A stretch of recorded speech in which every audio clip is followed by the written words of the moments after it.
It's a pleasure to meet once again, and today's topic is India and the world, and we have two very eminent speakers today.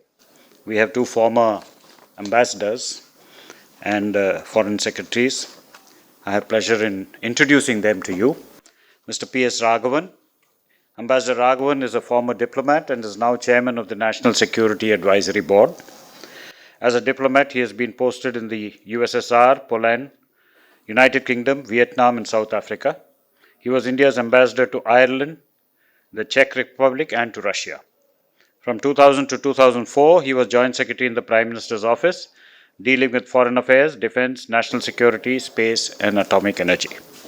From 2012 to 14, he headed the Development Partnership Administration, which implements India's developmental projects abroad, and was Secretary Economic Relations in the Ministry of External Affairs.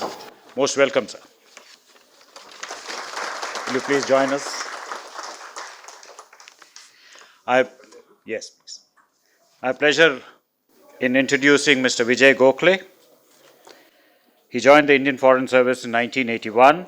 Diplomatic assignments include Hong Kong, Hanoi, Beijing, New York, and Taipei. India's High Commissioner to Malaysia from January 10 to 13, Ambassador to the Federal Republic of Germany from October 13 to 16, and Ambassador to the People's Republic of China from January 16 to October 17. And he was Foreign Secretary from January 18 to January 20, during which time I had a close interaction with him. You're most welcome, sir. His current positions include Distinguished Professor Symbiosis International Pune and a non-resident senior fellow of the Carnegie India. He has several books to his credit: The Tiananmen Square, The Making of a Protest, A Diplomat Looks Back in May 2021, The Long Game, How China Negotiates with India, Penguin, July 2021, and After Tiananmen, The Rise of China in September 22. A number of working papers: The Road from Galwan, The Future of India-China Relations, India's Fog of Misunderstanding Surrounding Nepal-China Relations, and several articles in the New York Times, the Berlin Pulse, Foreign Policy, Australian Strategic Policy Institute, American Purpose, Hindu, Indian Express, and the Times of India. It's a pleasure to welcome both of you, and I'm sure we'll all be very benefited with the discussion that you're going to have. So, without further ado, I hand over the floor to Ambassador Raghavan to carry on the proceedings. Thank you very much, Mr. Chandramouli. Thank you to the Chennai International Center for inviting me, and of course for inviting my distinguished colleague as well. One of the things that I keep bemoaning is the fact that most of our foreign policy conversations take place in the north of the country. People don't seem to recognize that there is interest and there is probably contribution to be made in the south of the country. It's something that I myself realized rather late after I retired and came and settled down in Bangalore. I realized that, we had been ignoring the south. So I'm very happy that these conversations are taking place now. There are many more of them now than there used to be in the past. So thank you very much for inviting us. And of course, I'm very happy to be sharing the stage here with a very distinguished colleague, Vijay Gokhale, a distinguished colleague and a close friend as well, former Foreign Secretary and an authority on China, the author of, I really do recommend two of his recent books. The one that tells you how India has been negotiating with China through the years, pointing out the pitfalls of negotiating with China and at the opportunities as well. And the other one is The Rise of China, how China has reached where it has reached today. From what it was, say, 3 decades ago, 4 decades ago, it was roughly at the same level as India. And where is it today? And what did they do? How did they do it? They both are very interesting reading, which I would recommend to you. So after having made a pitch for your books, let me start. So if I may start, what I would like to start with is to set the ball rolling, since the title is India and the World.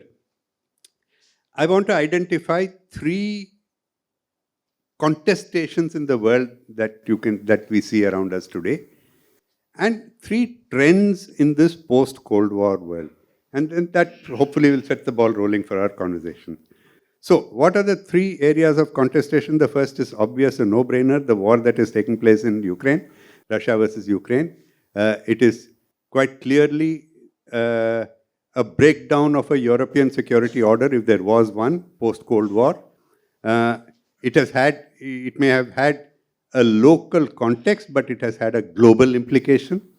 It has created this crisis of, this what our Prime Minister, what our Foreign Minister keeps saying about food, fuel, fertilizer. And to add to that, we should talk about the financial crisis that it has created. It will certainly exacerbate the global inequality between the North and the South, because eventually the South will suffer much more than the North arising out of this war. It will set back our climate targets once again, and reduce the commitment of the developed countries to assist the developing countries to meet their climate targets. And it has introduced a whole new concept of warfare in the 21st century, which we hadn't actually imagined. How you have combined conventional warfare with hybrid warfare in a manner that you create this David versus Goliath situation. So this is one contestation which has implications all around.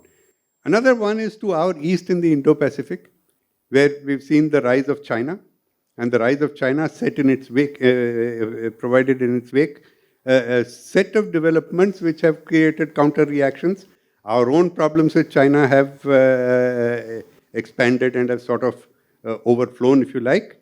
And you have the United States, along with like-minded partners, which include India, trying to see that to prevent the hegemony of China in the Indo-Pacific. That is one of the objectives. The larger picture, of course, is that the United States sees China as a rising power to challenge it in its superpower status, and to see how it can retard its rise, perhaps. That's the best way of putting it, I think. So we do have perhaps not a congruence of interest with the United States, but a convergence of interest in the United States and the Indo-Pacific, which is part of our foreign policy today. The third area of contestation is the one that very little is talked about, because all of us pick up Western literature, Western analysis. It is the Eurasian landmass, which is right up top of us, and which is very important for us. The whole area, our contestation with China at the moment, the standoff with China, is at the eastern edge of this Eurasian landmass. And that landmass has China, it has Russia, and then if it goes across, you go across to the Caspian and then to the Caucasus, you have Iran, you have Afghanistan, you have Turkey, which is now in that region. It's a region of enormous interest to us and of secure. People don't recognize that there is just a sliver of land, which is Afghanistan actually, which separates Tajikistan from Pakistan-occupied Kashmir. It's very close to our border. So if you have to secure your security, I mean to guarantee your security, preserve your security, the Eurasian landmass and the monitoring developments, and if possible to the extent influencing developments, is very important. And if India tomorrow wants to be a global power, which it does, of course, then the Eurasian landmass again is going to be very important in the way in which it manages relations there. So these are the three areas of contestation. The three trends. One is, of course, after the Cold War. What has happened is that when the straitjacket of the two politico-military blocs dissolved, countries were free to extend their relationships across these barriers which were created during the Cold War. Globalization came in its wake. The rise of technologies came in its wake, so that you now have a situation of free movement of goods, of people, of ideas, of technology and finance, which enabled a number of countries to actually leapfrog over stages of development and reach a position of economic and political strength and military strength as well. So what you have today, the unipolar movement, which is the first decade after the Cold War is finished, but what you've got now is not a multipolarity, but an atomization, if you like. So you are looking at a very large number of small and medium countries in various regions, each one thinking that it has a certain amount of economic and political leverage and trying to maximize its national aspirations in this world. So I would suggest that we are looking at a post-Cold War disorder in the search for an eventual order. So that's where we are on that. Another thing, another trend is this, what we have seen with the Ukraine war, the sanctions that have been imposed on Russia. This has been, as somebody who, I think it was the External Affairs Minister who said it the other day, the weaponization of nearly everything. You know, weaponization of trade, of development, of connectivity, and of course of every institution of globalization. And in the way you have frozen Russia's central reserves and the way that you have cut off Russian banks from SWIFT, a lot of countries would be thinking today, what will happen if that happens to me? Russia is a natural resources rich country and therefore it did not affect it as much as it could have affected another country. But it will set in motion a thinking among especially the weaker countries of the world of what the stronger countries of the world can do to them. So that is something that you will see playing out in the future. And the third trend, I want to talk about India, and I think we should be probably talking a little bit more about India in the conversation as well. Where is India in all this?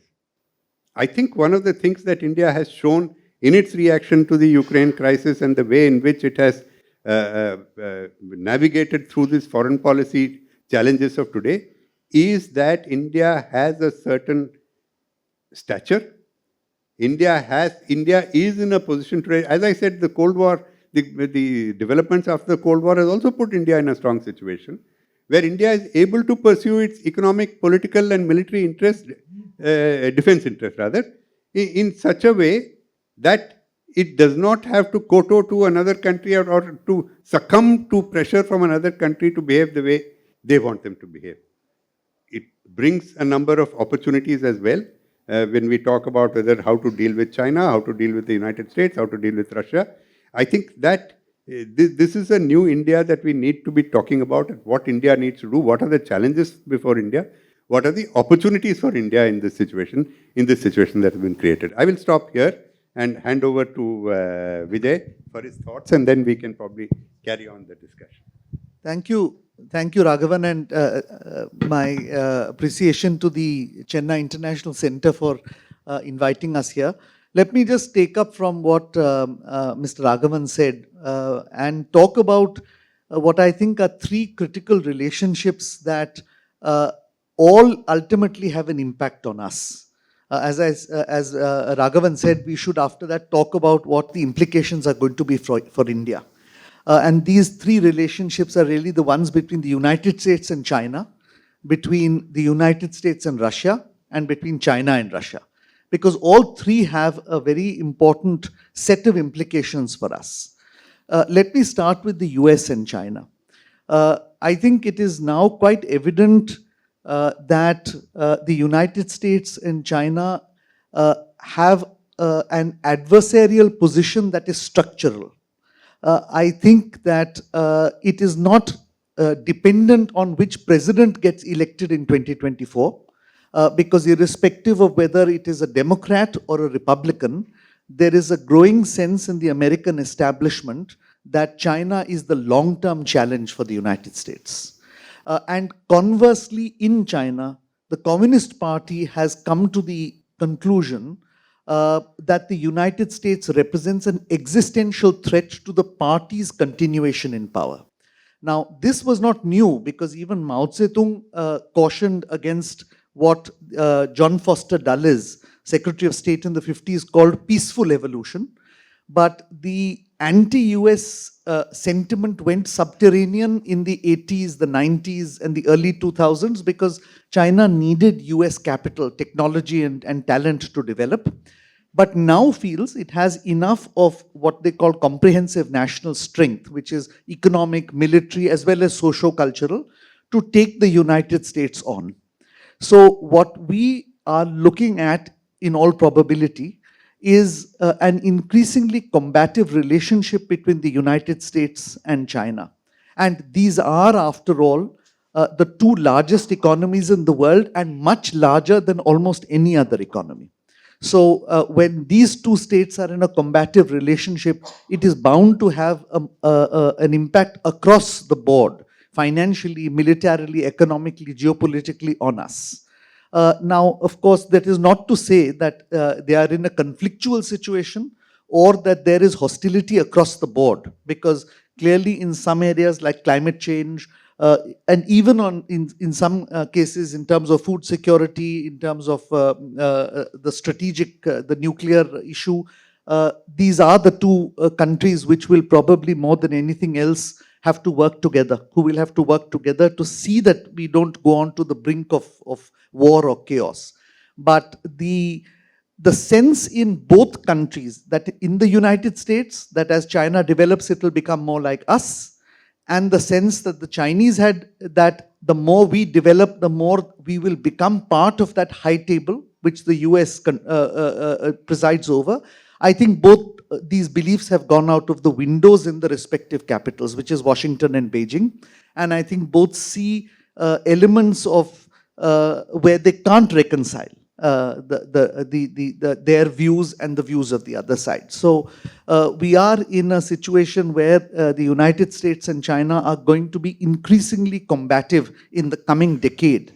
And I think this decade is crucial because in terms of American hegemony in the Western Pacific, this is the decade when either China will break that hegemony or China or the United States will prevail. Now, the other relationship which is important, of course, for the United States is with Russia. And of course, this has a history to it. Raghavan knows this much better than I do, but after the end of the Cold War, the alleged assurances that the United States gave Russia that it would not push militarily up to their borders has been steadily whittled away in the 90s, first with countries like Poland and Hungary, then in the early 2000s with the Baltic states, and now literally knocking at the doors in Ukraine, Georgia, and so on, to the point where the Russians just don't trust American assurances anymore. About 6 or 7 weeks ago even, I would have assumed that this was a situation in which the Russians might be able to prevail. But I was at a conference in Boston last week. It was not a conference on geopolitics. In fact, it was a conference of big investment companies, hedge funds, pension funds, and so on, which had a small geopolitical element where I was asked to speak. And I was amazed at the general perception among the American financial community, and these were big pension funds and big institutional investors, that the Russians had been defeated. I mean, there was no ambiguity in this view. It seemed to be a sense in the American business and economic community that Russia had been defeated by NATO. And of course, NATO was largely American arms and American money, and the Americans have been putting a lot of money into Ukraine. Now, this of course meant that there was a view in the United States that really it would be a matter of time before this war in one way or the other would end, and it would end certainly with Russia being further diminished, and that therefore they would be able to focus on the United States or on China. Whether this perception and this presumption is accurate or not is very difficult to say. Because although the media has been dominated by the West in the sense that we all read that the Russians are losing, but there are reports that on the ground the situation might be a little different from what is being reported. That the Russians may not, of course, be able to sort of prevail very easily over the Ukrainians, but they are there for the long haul, and that ejecting them out of the areas they've got hold of, as well as out of the Crimea and also generally Russian influence over the rest of the region is not going to be easy to dislodge. Now this is important from our perspective because they keep wondering why we are backing a losing side. But I'll come to that later. So this dynamic is also important because it influences both the way China looks at the United States and the way the United States looks at China. The third relationship is the China-Russia relationship. And that, to me, having sat in Beijing for many years, is a very interesting relationship because while it is a quasi-alliance, it is not a quasi-alliance of two people facing each other and shaking hands. At least my reading of the situation is that these are two people standing back to back, each with a spear in their hands, and the Russians have a spear facing the United States to their west, and the Chinese have a spear facing the United States to their east.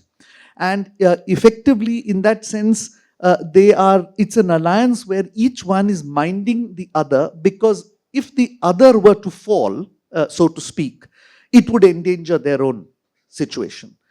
There is a popular perception in Western media that as a result of the war in Ukraine, which is now going not so well, that in fact Russia, which was already a junior partner to China, is now going to become an even more subordinate partner. I beg to differ with this assessment. There is no doubt, of course, that the Russians are dependent upon China to a greater extent, because a lot of Russian products and oil is actually going through China to Western markets, and China is now the conduit. And part of this is because the Europeans, in a sense, have mishandled their relations with Russia. But I would also like to put to you that the dependency is two-way, because in Xi Jinping's own words, there has never been a better relationship between China and Russia. And I think the Chinese very well know that if there is a regime change, if either because Putin is too weak to hold power or because the West induces a regime change, Putin goes, any government that comes, anybody, even if it is Putin's henchman who comes, is bound to be more accommodative to the West than Putin is. And what Russia fears more than China fears more than anything else is encirclement. Now, it is already seeing a hostile encirclement to its northeast and southeast and southwest, which is essentially Quad, or Japan, the Philippines, Vietnam, India, and so on. If Russia also goes that way, then their greatest fear, which has always been encirclement right from the 1940s, will come to bear. So for them, they have a stake in Putin's survival, and therefore I say that it's a mutual dependency, and we should not assume that they can get away twisting Russian arms and hurting the Russians with impunity. Now, my sense is that each of these three will have a huge impact on us. And I think principally it will be in 2 or 3 areas. While we are looking at a multipolar world, and as Raghavan said, a lot of middle powers are jostling for space, I think we have to, at least my view is that this is going to be a multipolar world with strong bipolar features in the next 10 years at least. This decade is going to be dominated by the US-China rivalry. Now, that's a bit worrying. It should be worrying for us, because if that relationship becomes more and more contentious, and I'm very careful, I'm not saying it's conflictual, I'm just saying as it becomes more and more contentious, it forces choices upon us. To that extent that while in the first 20 years of this century, we could go to a variety of players for anything we needed, investment, technology, defense equipment, and so on. There is the possibility that as this rivalry becomes more intense, we are forced to choose sides between the US or China, even if we don't wish to, because there is a growing doubt that if we are not completely on one side, then maybe there are technology leaks and other leaks which will help the other side. So that's one challenge that I can see confronting us.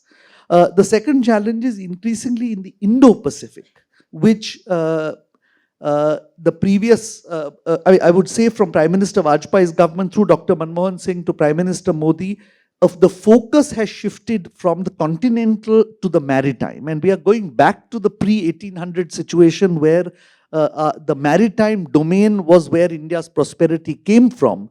Then we are going to have to accept that there is a fundamental geostrategic change in our ocean. By our, I don't mean India's ocean, but I mean in the Indian Ocean. Now, given the fact that this ocean, which for until 1800 was the world center of economy and is now going to again be the world center of economy, and where we are the fulcrum state, is going to be contested between the United States and China. To that extent, it will impact not only on our role as an economy in the region, but even on our role as generally a provider of international public goods, whether it is security, whether it is economic, whether it is even our cultural influence in the region. We should have no doubt that the Chinese will have a semi-permanent, if not permanent presence in our part of the world before 2030. Djibouti is already a permanent base. They're building a series of jetties which can accommodate an aircraft carrier and nuclear submarines. There are reports, and these are now more or less confirmed, that a second logistics facility is coming up in Cambodia, in Riem.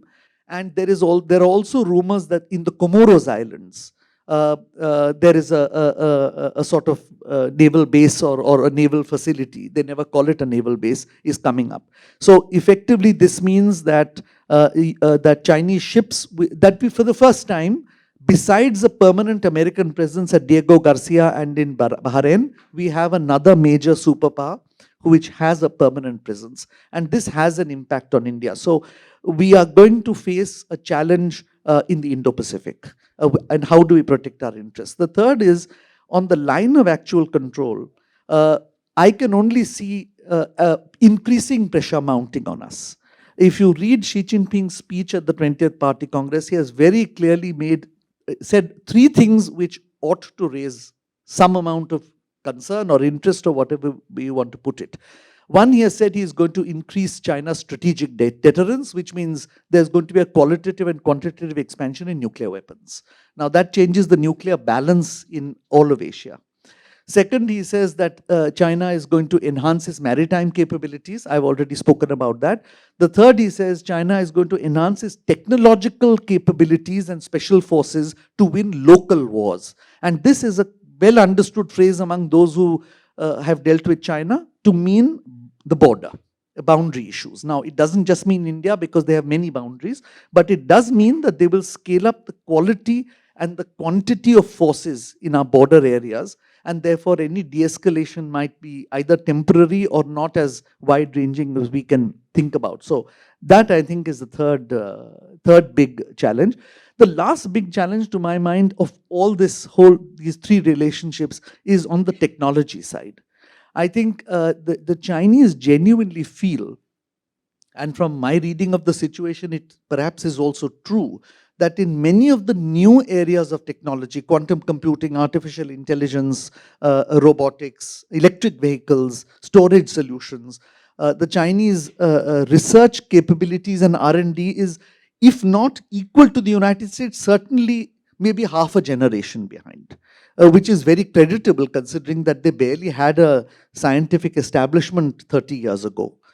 They put a lot of money into it, education effort and so on. So the question is therefore that in this technology race, where do we as probably a major market and a principal consumer come? Do we have to make a choice? Do we have our own technology? How do we prevent being blackmailed by one or the other? In which areas can we collaborate with the Chinese? In which areas do we collaborate with the Americans? And the last point I want to make is we don't have an Indian perspective on China. I firmly believe that even today we continue to use the West to interpret China. When I was in Boston last week, there was a big debate among very, very well-known scholars from these top Ivy League universities in the geopolitical part segment about whether China is rising or peaking. And there were a whole number of people who felt that China had peaked, that they would never catch up with the United States on the economy or militarily. But of course, that's cold comfort for us, because either way, whether it is risen or peaked, it is still much, much bigger than we are. So I think if we just look at Western interpretations of China, we are going to make errors of judgment on policy. And therefore, we really need to have more young people writing and researching on China. And for that, an ecosystem is very necessary. And I think unless a whole of society approach is there, which means not just government, but our national security structures, our media, and our business and industry, if they all don't give publicity to youngsters, don't fund them, don't use the material, then I'm afraid we are going to get China wrong, because if we look at it through Western spectacles, we have started with wrong presumptions. I'll stop there, Raghavan. Maybe I've spoken too much. No. I think you've covered quite complementary to what I have said, because you've covered a whole lot of things which I did not say.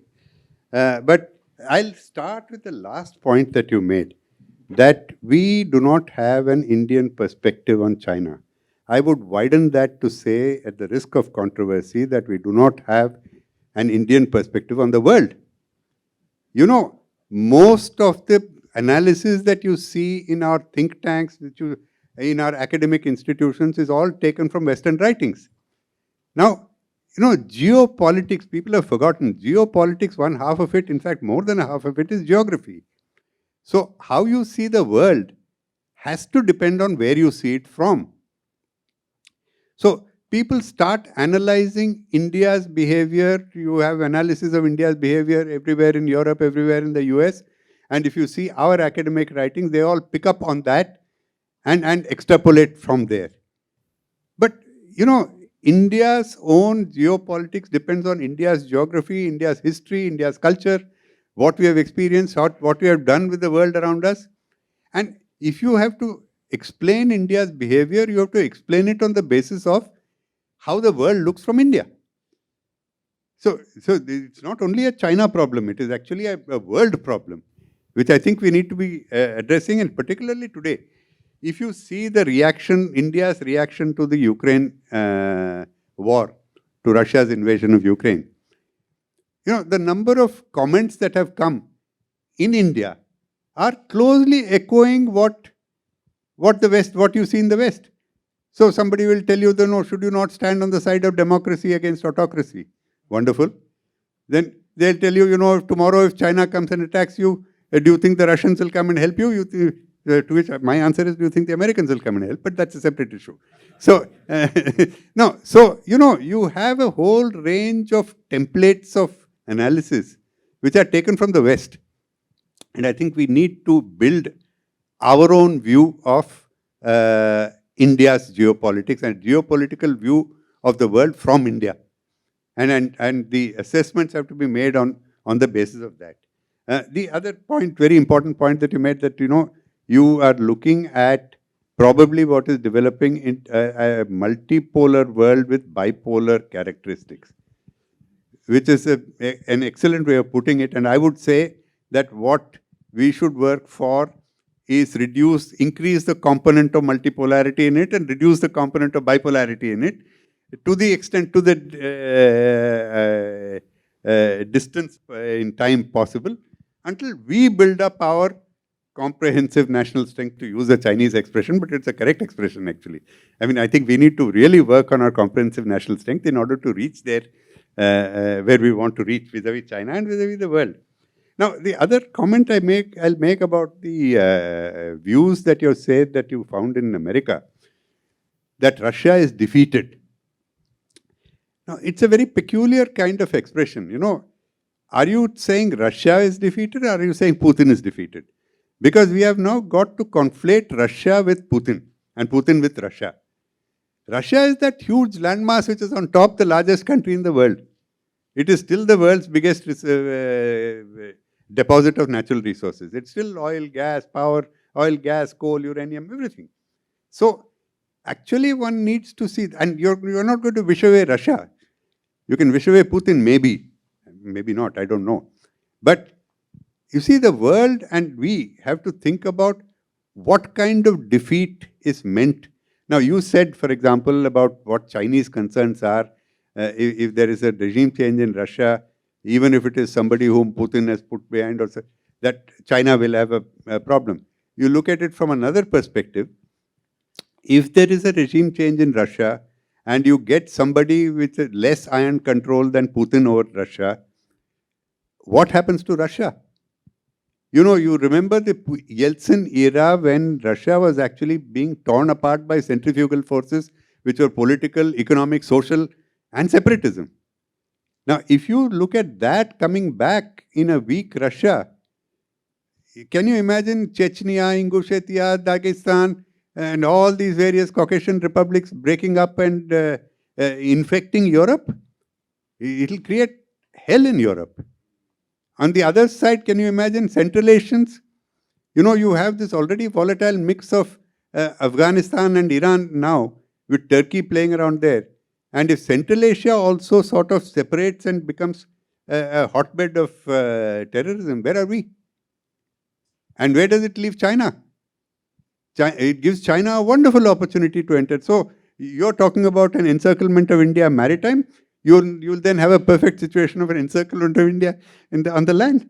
So there are scenarios which are, I think, not being considered by NATO, the West, about how far you can push Russia and what do you gain from pushing Russia, whether you can actually dethrone Putin and what is the final outcome of dethroning Putin. Defeating them in war in Ukraine is actually a small part of it. I think there's a much bigger part which all impacts on us, and therefore, again, I think we should be working with our partners to see whether we can stop this madness. And see, it is one thing to talk about morality and who's right, who's wrong. You can keep talking about that, but what is going to happen is something that you need to stop. The last point I think is about Indian perspective. I think I've covered. So essentially, if you look at it from this perspective, I would say that the US objectives vis-a-vis China and our objectives vis-a-vis China are convergent to a large extent, but not congruent. Now, how do we navigate these differences? How do we navigate the point beyond which we cannot go along with the US on China because we need to protect our interests? So how do we deal with China in the context of the powers around? Would you like to talk a little bit more about that? Yeah, I think that's important. I think essentially the consensus that Prime Minister Rajiv Gandhi achieved with Deng Xiaoping, which was based on three legs, it was a three-legged stool in a sense, has broken down. Those three legs essentially were firstly that we will not make the border or we will not make normal relations contingent upon the settling of the border issue. In other words, it will proceed parallelly. We will talk of the border, we will talk of all other relationships. And that really unblocked the relationship in 1988, after 1988. Secondly, that there would be no use of force or threat of use of force while the boundary was being disputed. And that led to two major agreements in 93 and 96, 1993 and 96, on border peace and tranquility and on confidence building measures. And thirdly, that we would find a fair and reasonable, mutually acceptable settlement to the boundary, which led to a number of initiatives by a number of prime ministers. You had, of course, Mr. Rajiv Gandhi, who formed the joint working group. Then you had Prime Minister Atal Bihari Vajpayee, who formed the special representatives group. And of course, Mr. Narayanan was our special representative for many years, and I was part of his team for some of those years. So, and yes. So I think that these were the three legs of the stool on which that relationship stood. Now there are many explanations as to why that stool has sort of broken up. Certainly one is that the economic and military gap between India and China between the year 1988 and the year 2019 has grown vastly. Secondly, I think there is a sense in China that that gap will not close very quickly, and therefore that India will always be much more vulnerable than China is if India were to do something. Thirdly, I think there is a sense, or there was a sense, that if they took measures to quote unquote teach a lesson, there would be no immediate geopolitical backlash. In other words, India did not have the will to respond militarily, economically, or in whatever other way it could. I mean, these are assumptions in my sense that I think the Chinese were thinking through. But for whatever the reason, what we saw is an escalation of the problem after around 2007, 2008. The agreement that was signed in 2005 and Mr. Narayanan was among those who steered that, which is where we reached the first stage, which is the principles and guidelines for a relationship. That was supposed to be a breakthrough, but what we saw from 2007 onwards was the stapled visas for citizens of Arunachal and Jammu and Kashmir, followed by reference to Arunachal as South Tibet, and then from 2013 a series of incidents along the line of actual control, ending with the Galwan incident of the 14th of June 2020. The short point is, to my mind, the Rajiv Gandhi Deng Xiaoping consensus has broken down irretrievably. And it is the Chinese who have made the India-China boundary issue, brought it back to the front and center of the relationship. So I think now it will be a little difficult. I mean, nothing is impossible, but it will be difficult for any government to go back to saying, as Rajiv Gandhi did, that we will set aside the border and we will go ahead with a normal relationship. And from what I understand of our External Affairs Minister's statements, he is saying precisely that there cannot be a normal relationship while the situation on the border continues as it is, and the Chinese have to do something to bring it back to what it was before we can normalize or reduce the tension in that relationship. Now, the question is, where do we go from here? One thing I must confess bothers me. The last political level meeting was on the 19th of November 2019 in the BRICS summit in Brasilia. For 36 straight months, there has been no political dialogue between the two sides. Now, in a situation where we are not only neighbors with a disputed border, but we are nuclear armed states. We are two of the largest Asian economies and by far the most populous countries. It seems it should be a matter of concern that there is no dialogue with China. I concede that, of course, how you start that dialogue and the perception that needs to be shaped before you start it is important. But the longer the gap widens, the more the chances of a mishap. That having been said, I'm quite confident that even if there is a heightened tension, I don't think that there is any grave danger, because some of the other institutions that have been set up over the last 20 years, particularly the functional level contacts, the military contacts, even at the ground level in terms of border personnel meetings and at the higher level, those dialogues continue. And because I believe the bottom line is that on both sides, there are rational people who understand the implications of a wider conflict between India and China. So I think sometimes the Western assumption that the two countries will simply go into a larger conflict is something which is born from a lack of understanding of both the Indian system and the Chinese system. I think there's a realization in both that a wider conflict doesn't help in on many fronts, economically, diplomatically, and even militarily. There's no guarantee that either side will be able to completely achieve its objectives. And if it isn't, then it might look like a failure. So I think that we are at a stage where the previous relationship has broken down. A new relationship is yet to be formed. And I think both sides are grappling on how to start that new relationship. And in that regard, I think the point made by our External Affairs Minister that there has to be mutual respect, mutual interest, and mutual sensitivity hinges on one principle, that we must have equality between us. You must look at me in the same way as I look at you. And this has not been the case with China in the past for many reasons, and I won't go into that. I'm actually doing a working paper on China's India policy as seen from the Chinese sources. But my own sense is right from 1947, they've never looked at us as equal. And I think the point being made now is you need to look at us equally. So I think that I think we are going to have another 18 to 24 months of sort of finding our way. But I think that both sides are now cognizant of the need to build a new relationship. And I think that they are working on the ways of getting there. Just one follow-up question on that. Because I talked about America, and what we're doing with the US in the Quad, what we are doing with all these other countries, Australia, Japan, Korea.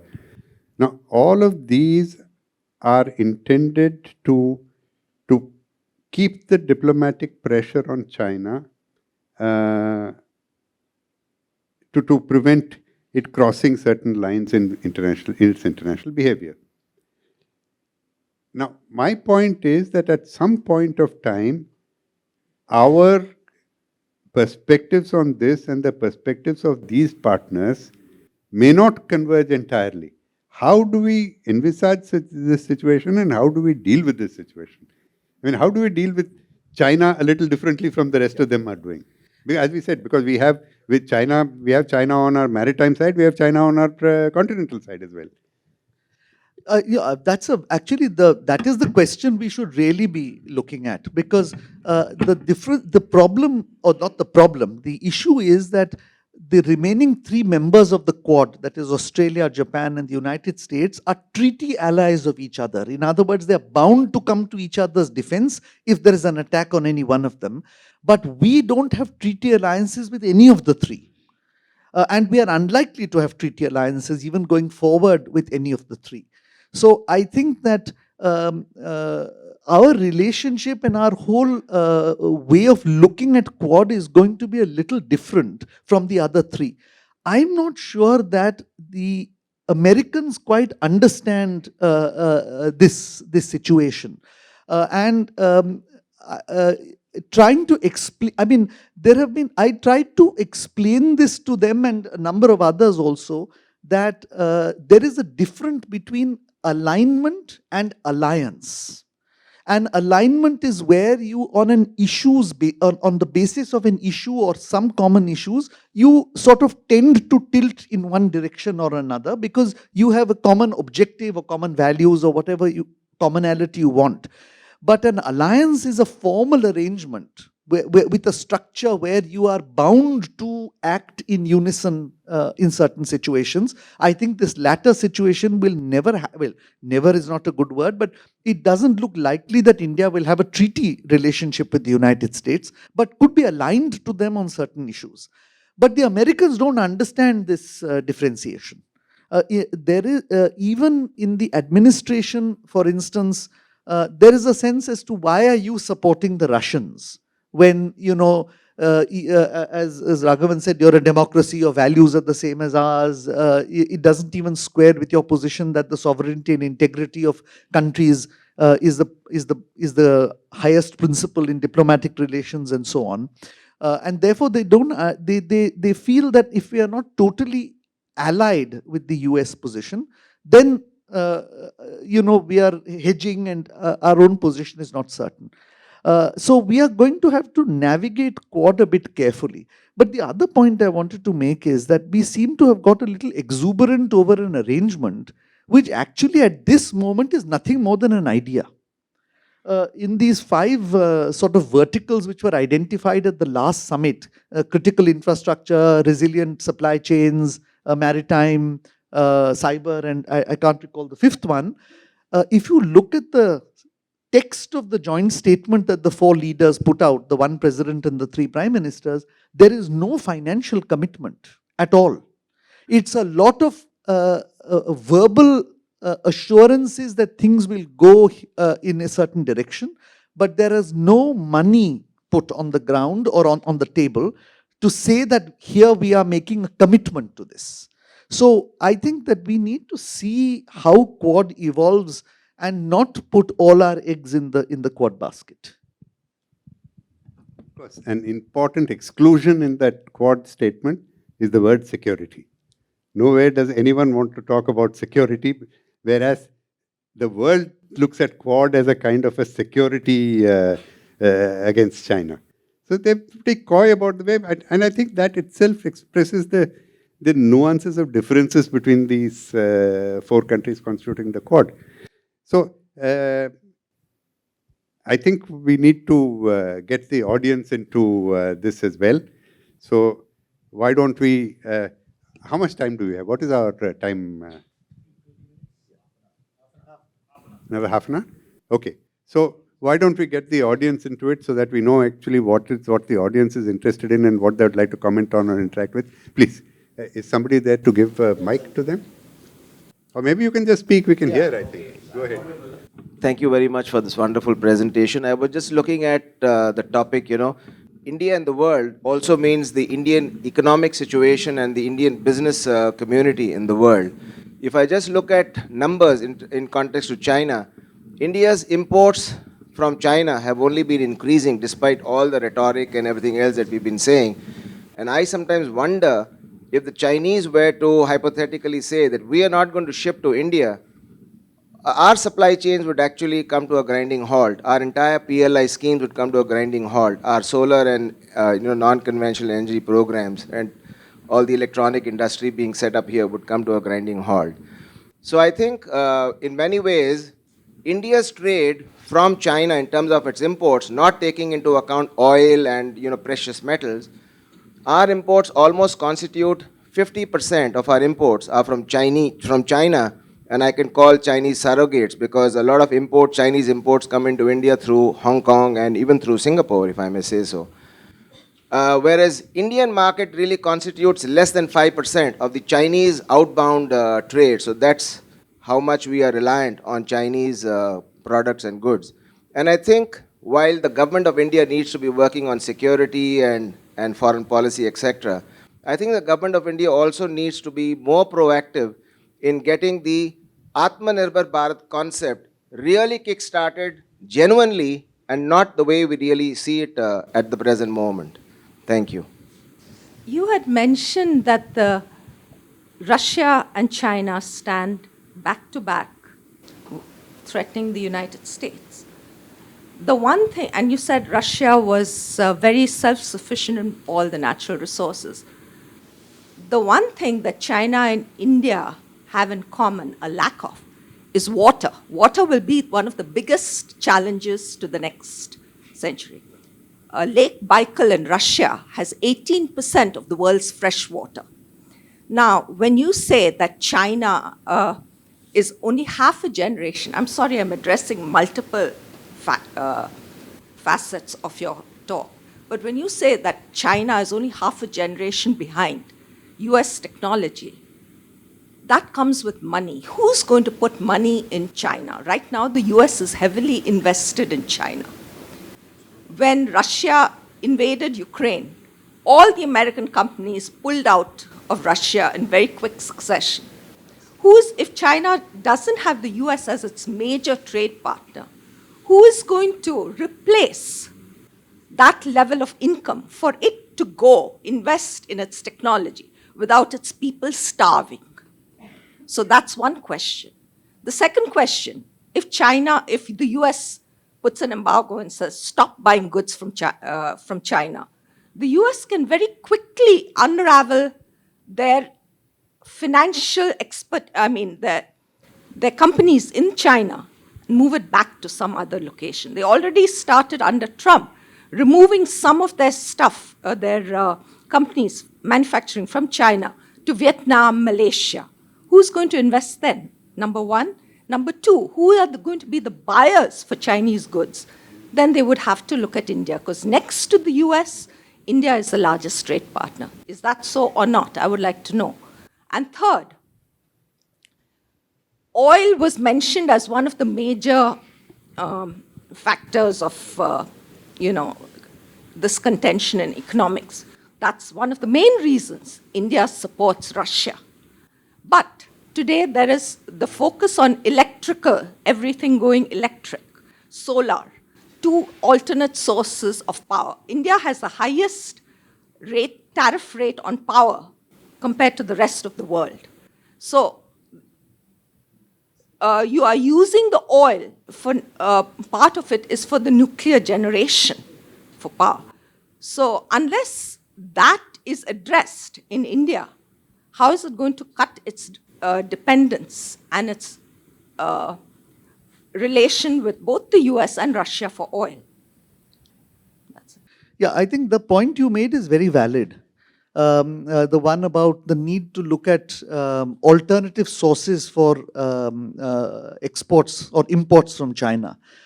because very often when this knee-jerk response takes place in the media and in other places that we must cut imports from China, they don't know that our star performing export sectors, pharmaceuticals, auto components and electronics, all are dependent on China for intermediate goods and for various parts. But I think that there is an awareness. There has been an awareness for some time, actually, for the last 10, 15 years, that there is a need to diversify. And I think perhaps the 2020 incident has sped up the process within the government of identifying alternative sources. So while at the moment, of course, as the Hindu reported just a couple of days ago, we are at the trade deficit has grown even higher. It's reached $75 billion. But I think there's certain amount of peaking will take place in the next 12 to 18 months before it starts coming down. But I think that there is a greater resolve now for the whole world to look at not being dependent on the Chinese supply chain. That having been said, I think we should, when I was talking to some pharmaceutical companies in Pune a couple of weeks ago, they said it was virtually impossible to bring back the API industry back. Because, for example, fermentation of vitamin C, 90% of vitamin C consumed in India comes from China. But to bring that process back is simply not financially or economically viable because the Chinese will still produce it at a much cheaper quantity than us. So I guess there are certain things where we will face challenges. On the foreign direct investment into China a bit, I think we should be clear of two things. No company is pulling out of China.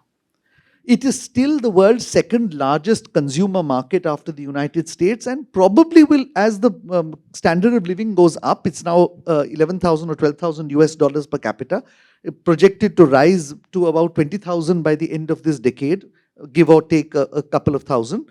It continues to be a very attractive market.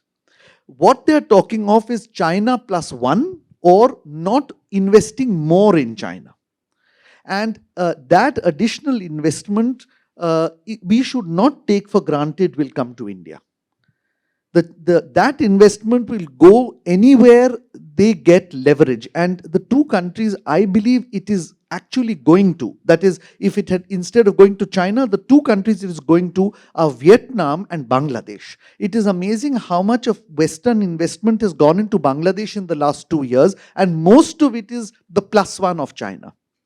Because of a whole series of factors, labor laws, infrastructure, labor discipline, and so on and so forth. So I think whether it is a technology or whether it is manufacturing, we should not be under the impression that the current FDI will be pulled out, nor should we imagine that in certain sectors that the decoupling is going to be across the board. The Americans don't want to decouple on trade with China. They just want to decouple on high technology. Like semiconductors and artificial intelligence. So I think that the Chinese are not worried that the trade with the US will fall. You want to take the Russia bit?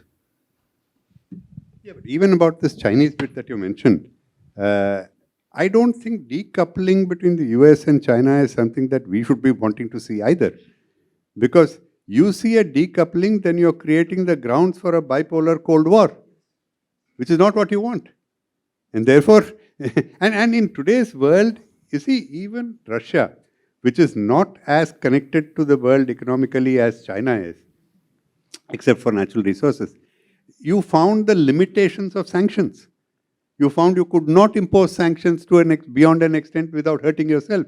Now, the United States imposing economic sanctions on China will also have a destructive effect on the United States economy. And the United States is a democracy. They cannot afford destruction of their economy even for a short period of time, whereas the Chinese can take a lot more. So it's not so easy. And of course, about the Indian situation, as you said, I don't see why we should completely cut economic relations. Countries in hostile relationships do trade with each other. And they continue to trade with each other while they are on the other side taking hostile actions against each other. So, because it is in their mutual interest. So I think we should until we have gained the capacity, we should continue trading with China the way we are doing. On Russia, I don't actually understand exactly the point of your question on Russia. You see, yeah, can you repeat that? What I meant was the point of Russia being that everyone realized that Russia, being so rich in natural resources, is still a junior partner with China in the world stage. Okay. Everyone, when Russia attacked Ukraine, everyone expected Ukraine to fold in 3 or 4 days. It's 9 months since the Ukraine invasion happened. And in the beginning, there was no help from the US. They still stood firm.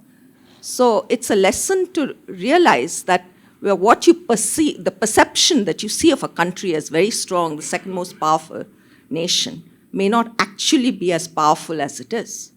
The level of corruption in Russia has actually degraded its military, its armaments, and the lack of people willing to fight. You have people rushing to Georgia, Kyrgyzstan, all the neighboring countries who've left Russia. Today, there were reports, I don't know if you read, I'm sure you do, you get better intelligence than most of us. But if you read most of the international reputed papers, they do say that even people as young as 18 years old were drafted, including sick people. Now that's a sign of desperation. You had said that if Putin collapses in a way that's detrimental, he may have no choice but to. And that's what I meant when we say that we have to look to Russia as our, as our support, or we have to be on. We cannot afford to criticize him. It depends whom you have. Sometimes they say, a brave enemy is worse than a cowardly friend. You may just be befriending the cowardly friend. That's what I meant. So, the last point that you made essentially is that we are being cowardly by not criticizing Russia's invasion, in a sense. But anyway, let me give you a broader picture of why we have reacted the way we have reacted on this whole Russia-Ukraine business. Firstly, this is a war going on in Europe because of a broken European security system. And that system was breaking ever since the end of the Cold War. As NATO expanded, Warsaw Pact collapsed, Russia felt aggrieved. Now, you can say Russia should not feel aggrieved because it was weak. But anyway, Russia has a perception of itself. It wanted to restore its position as a great power, etc., etc., etc. That is what led to a story too long to repeat here, but that led to this war. I'm not justifying the war also. But the point is that this is a war being fought in Europe. We have our problems in our part of the world. Our problems in our part of the world, it's not just oil. By the way, what we are saying about, and I'll come to oil a little bit later because oil is a little bit more complicated. We have a situation, and I mentioned the third part of our the contestation, which is in the Eurasian area. See, the Eurasian area is an area which is just north of us, the entire region of Central Asia, Afghanistan, Iran, and up to the. Now, we have to keep our presence there, and we have to make sure that these two big boys, however junior a partner of China, Russia may be, it is still a part. You don't want a Russia-China axis against India acting down south against us. So, besides all the positive reasons why we didn't want to criticize Russia outright, is this negative reason that you don't want a Russia-China axis against India acting down in a part of the world which has already become unstable after the Americans left Afghanistan, right? So that is one area. The other part of it is not oil; it is arms. See, whether we like it or not, 60 to 70% of our equipment of our armed forces is Russian. And by the way, whatever happened to Russian equipment in Ukraine, the Russian equipment which we are using has performed very well in our whatever we've had to do in our military situation. Of course, there will be problems. There will be problems in the supplies. For example, the S-400 air defense system that we got from Russia. I personally had a lot of discussion with people in American think tanks, including NATO people, including, in fact, General Petraeus, who was their commander in Afghanistan, and who now represents a number of American military industry. General Petraeus asked me, why is it, Ambassador, we would very much like you not to buy the S-400. So I said, look, you have commanded forces in Afghanistan. You know the terrain. Do you know why we are getting S-400 for? He said, yes, I know. Why is it useful for us in a particular terrain for a particular adversary? He said, yes, I understand. Do you have anything like that in NATO? He said, no, NATO does not have it. So I said, then what do you expect us to do? You have this equipment. You yourself, NATO is telling me that I do not have this. It's very good equipment. And then you're telling me don't buy it from them. Now, he says, actually, you can take our Patriot. You can ask the Israelis to build radars in that. And then you can sort of do a mix and match and get a system like that. I said, you wait for 20 years to get that done. Your requirements are not going to wait till then. So you have actually military equipment which you are dependent on, whether you like it or not, which is something we've been trying to phase out of right from 2006 onwards. It's not as if we're now waking up to say we don't want full dependence on Russia. You've been, sorry? Yeah, okay. Anyway, so that basically it is the military dependence as well as the Eurasian mass, which is our interest, which is why we behaved the way we did. Others have understood us. That's what I want to say. Though, in spite of the fact that what he said, this academia criticized us, the leadership of countries have understood us. That is why we've continued discussions with America, with all of West Asia, Australia, Japan, etc. Yeah, please, let's. Sorry, Raghavan. Sorry. No, I didn't cut short your answer. That was. No, I'm taking a completely different view. We've gone through all these bombs and Ukraines and all that kind of thing. I'm coming to something very different, and that's the aging part of it. See, let's understand one thing. I'm throwing it open. I'm not saying I'm right. China has grown tremendously in the last 30, 40 years based on their age of the population, which was very, very effervescent and damn good, if I might say so. They are peaking insofar as that is concerned. That's been accepted by their TFR ratio is going to drop below 1. And no matter how much power Xi holds, I don't think he can impregnate enough to deliver children, which is what's going to be required. Now, oh, that was Xi. He's asking me, you think I can't? Okay. See, see, where I'm coming from is, I'll just finish that and I'll leave the question with you. You look at Japan, they are rich and old. So I'm not getting new technologies, new nothing coming from there. US also is not young, but is able to suck in the young from all over the world, particularly from India and from China. We probably are the only largest country where nobody wants to come here, but we have a large number ourselves, which will probably remain for the next 20, 30 years. Now, my question is this. Yes, we missed the bus. Fine.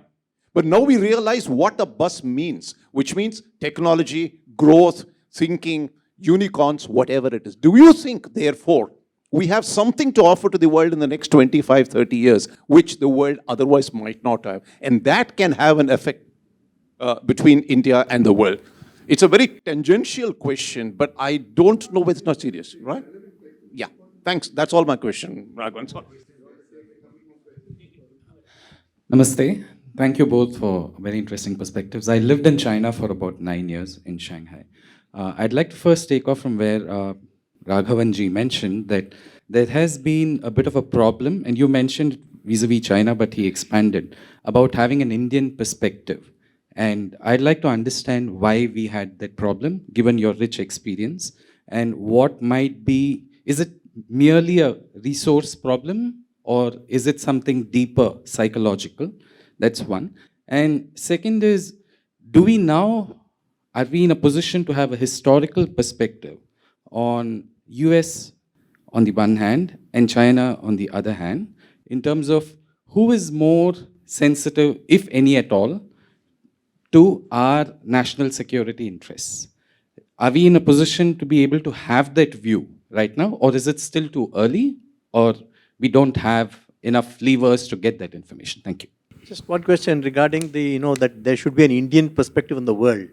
One of the aspects which I would like to know about is northeastern India. It's completely separate, and there's a small, bottleneck through which everything is going. Can we do something? Can some initiative be there to open up the northeast to the surrounding areas and ultimately even to China through Myanmar and such things? And whether that will result in development like what is happening in Bangladesh, which is just adjoining the northeast. So I will be also wondering whether Mr. K. Narayan has points will I'm sure be different. Yes. Encouraging him to say something. Yes. No, you say that I'll order it. Let him finish and then I'll order. So let me just address the issue of the gap in understanding. I think the problem is systemic. I think right from the establishment of the Indian Republic, there has been a lack of institutional mechanisms which allows the transfer of knowledge between academia and experts on the one hand and the government on the other, whether it is on the national security side or on the economic policy side. And in almost any other major power, that linkage is not only strong, but it is well funded. In the US, it is the private sector which funds it. So you have these big institutions, Brookings, Carnegie, CSI, so on and so forth. In Germany, it's very interesting because the political parties are funded, their institutions, their research institutions are funded in proportion to the number of seats they have in parliament. So in a sense, it's constitutionally written in that if you win, say, 20 seats out of 200, 10%, you get a certain proportion of funding. In China, the state funds it. In our case, I think nobody seems to fund it. There is a reluctance on the part of government to fund educational, good research. The private sector seems to be strangely disinterested in knowing about the rest of the world. And our media, I mean, for any of us who grew up in the 70s, there were at least 2 to 3 pages in any major national daily on foreign affairs. Now I have to look with a microscope to see any news about foreign affairs. And I think it speaks to something when you realize we have 4 reporters in China. Just 4 for a country which is in $18 trillion economy. So I think it's a systemic problem. But one we need to find an answer to, because I don't think anybody in government has the time to do any serious research anymore. I mean, I'm sure you agree with me, sir. So you need inputs from others, and that input is not coming. Because all you're doing in government, at least all I was doing, was firefighting. So really, the ideas have to come from elsewhere, and they're not coming. And that, I think, is a problem. You want to take the rest? No, I agree with this. In fact, if you look at the literature, academic literature that we have inherited is all from the West. And today, if you want to publish a paper in a university, you need 100 citations. You need 100 references. All those 100 references you will only find from Western writings. So you're perpetuating this whole business of projecting a Western view on an Indian situation. But look at it even within India. Look at the history that we studied. I don't know, I mean, I studied in North India. Now, how much of the history tells you what India did as a maritime power before the 17th century? Very little. Most of our history is of continental India. So even within our own country, we don't have a proper perspective. I mean, if you look at our foreign policy establishment, maybe Mr. Narayan will challenge me on that. I would say that we woke up to the maritime significance of our foreign policy only about maybe 20 years ago. Not before that. So, we need to do more to understand this and to get out of that clutches of literature which is perpetuating fresh literature, which is again leading to an understanding of politics from somebody else's eyes. And that is the reason, if you say that why have the world meaning the academic community and media, not understood how India has reacted to say, Ukraine or how India deals with China, it is because they do not put themselves in our position and see how we see China and how we see Ukraine and Russia. And that has to develop. The US, of course, has a wonderful system. It has a revolving door because people go from administration to think tanks, back into administration and so on. But in any case, US is a superpower. I mean, US doesn't have to see the world as other people see them. Anyway, that as for the other point that you're making, that you made about technology, about the gap, yes, we missed the bus. We missed the bus in an earlier day. But I think the situation today gives us fresh opportunities. It gives us fresh opportunities. It gives us fresh opportunities to board the manufacturing bus that we missed. So China plus one should give us an opportunity to do so. But you need economic policies, and you need, I think, wise social cohesion policies in order to be able to take this country together on that economic path. And that's 90% of foreign policy is domestic policy. Is domestic strength, I would say. Domestic strength is required. And unless we have the economic strength, you're not going to take on China, you're not going to take on anybody anywhere else. So that's given, and we need to work on that. Northeast, which you mentioned. That is something that we worked on for a long time. We are continuing to work on that, except that we went through all kinds of problems. Our initial reason for linking up the Northeast to Southeast Asia was because we were having difficulty with Bangladesh having transit to the Northeast. And this way we were able to connect up to the Northeast both by the sea route.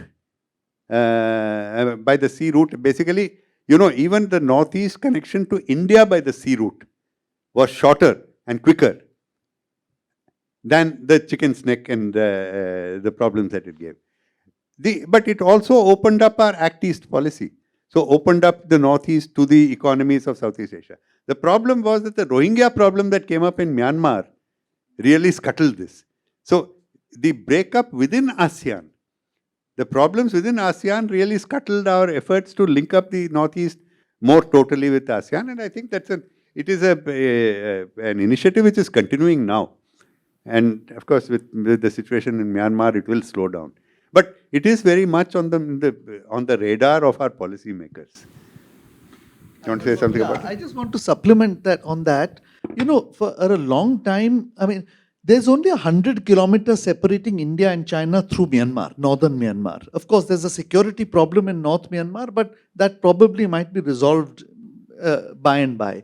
But the real question is, there is also an underlying security concern that giving greater access to the Chinese in that part of the world might lead to certain undesirable implications when they seem to be claiming 90,000 square kilometers of it. And therefore, and it's not simply an imagined problem, because until 1980, they were openly supporting insurgencies, the Indian insurgent groups, whether they were Nagas, whether they were Mizos, whether they were from Manipur. And even after 1980, despite the assurance that Deng Xiaoping gave to then Foreign Minister Atal Bihari Vajpayee, low-level support has continued and continues to this day. We know, for instance, that there are a number of people from Assam movement, Ulfa, who are based in China. And the Chinese also, we know that we know it. So the question is, are you willing to take that risk? That's an important point.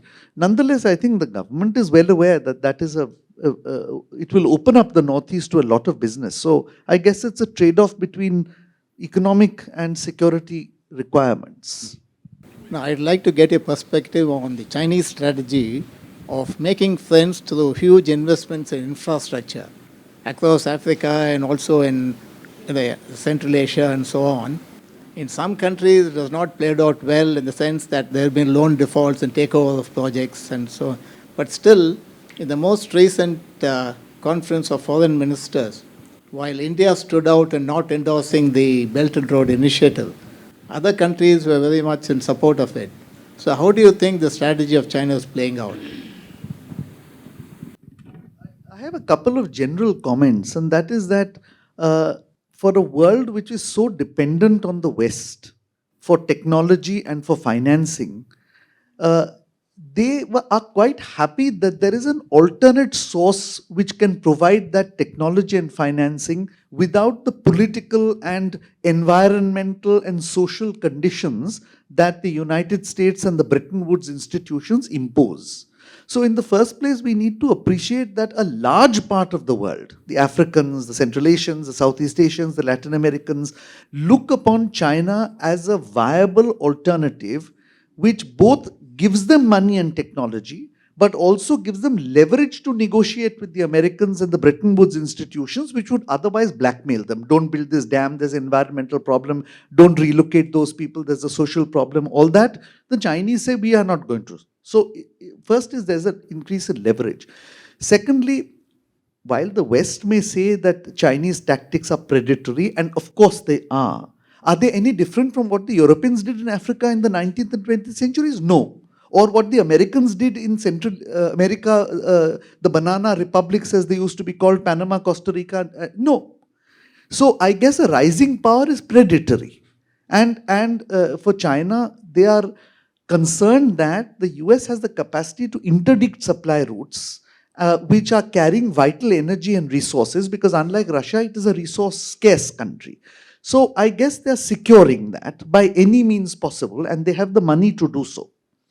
But I think the point that is important is they did not think through the Belt and Road. They have made a lot of loans which are in risky ventures or where the countries may not be able to pay back. And COVID has exacerbated that problem. So I foresee a time from 2027 when the Chinese policy banks are going to be in trouble, because according to reports, about $1 trillion have been given in loans, but at least half of it is not recoverable. So how do they make up that? I mean, China has a huge economy, but losing $500 billion is a problem. Added to that is the fact that because some of the countries are not able to pay, the Chinese are either stopping the project halfway or making it to less than perfect specifications, which is leading to a reaction in those countries. The short point is, I think, just as the Americans discovered in the 16th, 17th that they were the ugly Americans, the Chinese are going to discover that they're the ugly Chinese. Just like we have discovered in our neighborhood we're the ugly Indians, because we are giving money all over the place, but they still, think we are a terrible bunch of people. So I think the reality is hitting home, and Mr. Xi Jinping he now realizes that if you are a great power, it doesn't matter whether you're a democracy or authoritarian system, others are going to hate you for it. And I think he's going to have to deal with it. What was in that, before he says, what was in the red folder that she drew away from who was something all of us are curious about it? So please share. Which one? The red folder that was pulled away from Putin. She didn't pull it away. His assistant. I say, why don't we take the simple, innocent explanation? The other fellow was unwell, he was ill, and he was being led out in order to recover. No, sir, that's because an explanation given by the Chinese Communist Party, we are able to take it. No, I think all of us are very tired at the end of the day. And I have got a very antediluvian view on this whole thing. I'll concentrate only on the India-China relationship, because I think we don't have time to. And I think since I go back to 1962, or actually pre-1962, so I'm familiar with what took place in 1959 and 1960 on the border. I also I'm one of the guilty men of 1962. And I think it's important for us to recognize that if you don't understand the lessons of history, you will never succeed subsequently. And one of the basic lessons that we learned, and I must say Rajiv Gandhi, because I was also there, I was part of his team for the 1988, and of course I was there with Manmohan Singh's team in 2005, etc. One thing is clear, China and India will never be friends. There is a civilizational conflict between them. But it's not going to be a war in the sense, even 1962, they came in and they went back. they were not driven back. And I think whether it's Galwan and we've got these several thousand kilometers of the border, there is a conflict between India and China. Who is the dominant power in this part of the world? And of course, they want to be the dominant power in the world. So based on that, there are certain things. I like to think that whatever little inputs I made, both for the Rajiv Gandhi visit and subsequently when Hu Jintao came to India and when Manmohan Singh, when I was the NSA, it is based on the fact that we are not struggling to prove who's important. Can we get down to the basics of the problem? I think the basics of the problem is that China does not want India in an enemy camp. And I think that is a very fundamental. I know that Mr. Raghavan is chairman of the National Security Advisory Board. And I think that the Quad is a major point of whether we want to do it or not. But I'm looking, as I said, I'm referring only to the India-China. There is hardly anybody knows. I've walked at least about 400 or 500 kilometers of the border when we were young officers. And the border is undefined, all this, everybody shows it on the maps, Most of these people, particularly, there are a lot of pressmen, sorry Ravi, there are people of the press who talk about it. The border is undefined, it's undemarcated, it's undelineated, and therefore there will be skirmishes. And who is coming and what happens. Take Galwan. I have a totally different view because I've been in Galwan. I walked in Galwan. I know what it is in Galwan. But I know it's a point. Therefore, the point I want to stress and what I would like the National Security Advisory Board and others, we need to ensure that there is a certain degree of absence of conflict with China. And that arises in a very different. The Chinese believe that they are superior to us. I mean, there's no doubt about it. It's for us to prove that we can be. So we don't have to tell them that. But certainly it's not something that we do, that we should go into the open seas policy in the waters of the South China Sea or the East. I know it looks good, it looks wonderful, and I've seen what happened in 1962. I've read the Henderson Books report. There are things that we need to be aware of before we sort of do a lot of grandstanding. And I think India and China are going to be the two world powers, I think, in the not so different future. I won't be alive, but most of the others will be. So I think we need to position ourselves in this kind of, as was mentioned, our human resource and particularly our technological, intellectual strength, not so much in kind of, is, I think, in many ways so. I know there are a lot of Chinese scientists in the United States, etc. But my son, who's also a scientist, said that you will find that many of the European and Indian scientists are superior to them in quality. But these people are very kind of. So the point is, we can deal with the Chinese, but I think we need to be careful about how we deal with the Chinese. We can't afford a war. Nor can the Chinese. The Chinese do not want to. As you read what Xi Jinping said in the 20th Party Congress. I have also and my point is, they do not want any conflict with India will set them back from the 2049 deadline. 2049, he wants to make China great. That is we understand that. But at the same time, you can't cross red lines. If you go into go between the first island chain and this and that and whatever. So my point is that as Indians, it is important for us to recognize that we have our problems of various kinds, but we have certain fundamental strengths. The Chinese are frightened about our love for religion. I mean, I spent 6 years talking to Dai Wingo, who was my special representative of the border talks, and he could never understand the power that religion has. And what is it? How do you pronounce it? Pulongong. That tiny little thing they used to get Falun Gong. I mean, he couldn't understand. I used to take him to different parts of India, and on a Sunday morning, if you see thousands and thousands of people walking to churches. When I took him to one of our Hindu festivals, he couldn't understand so the Chinese therefore have a great deal of concern about, because in a sense they recognize Indians are their not equal in terms of their strength, but in terms of their thinking and whatnot. And on Russia, who came to our aid in 1962? I mean, 1962 people do not realize. They were still, the divide had not yet taken place. Yet, the Russians did not support China, and that was the beginning of the big break. Who came to our aid again in 1971? So the Americans never understand that. And who had stood against us in every one of these occasions? So I'm not saying they should make an enemy. So I think our foreign policy should be related to an understanding of what took place in the past and what. I think we did a good things in 1988. And because you also need to understand, you don't have a Deng today, you don't have a Hu Jintao. On both the times that we talked of, Xi is a different, but Xi will be replaced by somebody else. Let's wait and by that time.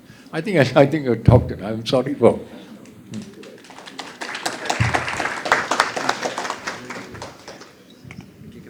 It's really been an absorbing 1.5 hours, and we can go on, and I'm sorry I'll have to interrupt that. Thank you very much. It's been extremely illuminating, and we'll take your cue because CIC is meant to do that. The thought leadership that you would have realized that came from this room. I think we'll carry this forward. We've been having a series of lectures. We've had Sham Saranji coming down and talking to us about China. Before that, we had Venki Venkatesh speaking to us about China. And we had Mr. Gokhale also talking to us on the Zoom. So we thank you very much, and it's been very absorbing, and we hope to have you again sometime in the future. I would also like to thank all our distinguished participants here who have been very active. I know many of you wanted to ask further questions, but we'll reserve it for the next time. All things must come to an end, and so we end this session by thanking our two eminent speakers. And just some housekeeping. Next week we have a session on women leaders, and this is also likely to be very interesting. And following that, we have a session on Kautilyanomics by Sriram, who is based in the US, but he's come down here. So we are going to have one on Kautilyanomics. And the week after that, we would have on the Constitution Day, we would be discussing about Indian Constitution and languages. So it's going to be a packed schedule from now onwards, and I would request all of you to grace our events. We will make sure that the announcements come to you in time, but this is just a personal invitation that all of you should. Lot of thought leadership comes to us, and we would like to disseminate that to everyone. And we would take your advice on institutionalizing the thought leadership, because we are going to set up our own institution where centers would be set up for research and for policy. And we hope your contribution will be there for that too. So thank you very much.